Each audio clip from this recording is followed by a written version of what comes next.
You've probably heard the term Songthaew as a way to get around parts of Phuket, but how do you use it? In this video, we'll show you what they are and give you some tips on where to catch them and how much it costs for a ride. This is Khaki Shorts, where we cover travel, food, and just utter nonsense. Whether you are a resident or just visiting Phuket, the blue buses known as Songthaews are a good way to get around parts of the island for pretty cheap. A lot of people catch the buses at one end of their endpoints. Right now, the blue buses start in Phuket town. One route goes south to Chelong and then over to Kata and Karon, ending in Kata Beach.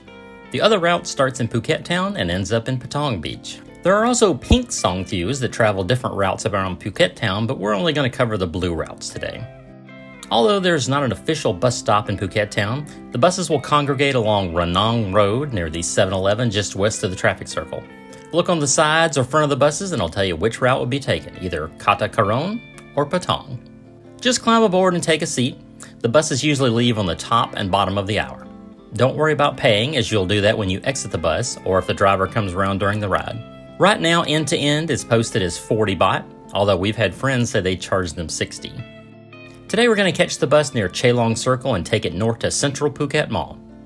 So we're not getting on at either end. How do we do it?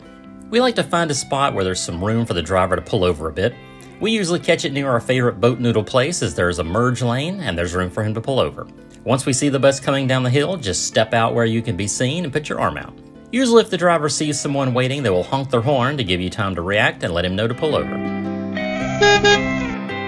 Once he stops, just hop in the back and settle in. If you aren't sure you're on the right bus, just ask the driver before boarding and he can let you know.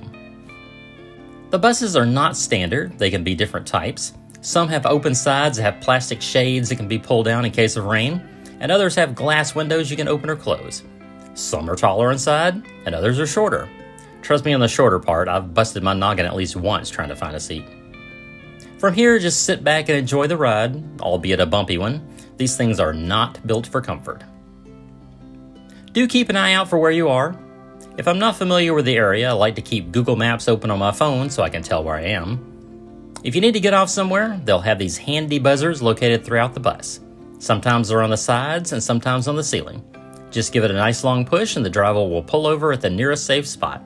Hop off the back and proceed to the front of the bus to pay the driver. Sometimes you just have to lean in the passenger side, and other times the driver will hop down to collect your fare.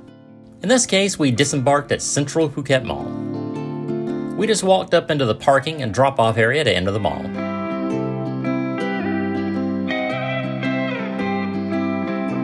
On this occasion, we had to do a bit of shopping and grab some ramen for lunch. Central Phuket has two large malls right across the street from each other, attached by a sky bridge. We were let off on the Floresta side, the swanky side I like to say. Here you can buy a Gucci handbag, or just peer through the windows like a snot-nosed kid at Christmas. We popped across the sky bridge to the festival side for lunch. So, you filled your belly and done some shopping. How to get home? Since we needed to go south to Chelong, we leave the Floresta side at the doors near Gucci. Cross the small entrance area and go down the steps to street level. Turn right and walk until you get to the large north-south road. Cross all the way across at the crosswalks. On the other side, take a slight left and there'll be a covered bus stop less than a minute's walk away. Two different buses will pass here. The one for Patong will go straight and will not stop at the bus stop. The Kata Karon bus will stop if anyone is waiting at the covered area, but I stand by the street and throw my hand up just to be safe.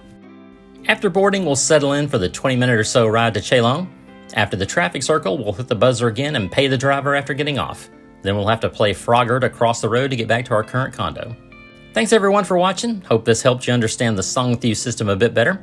Be sure to like this video and hit the subscribe button and bell icon so you won't miss any of our upcoming videos about Thailand or our travels around Southeast Asia.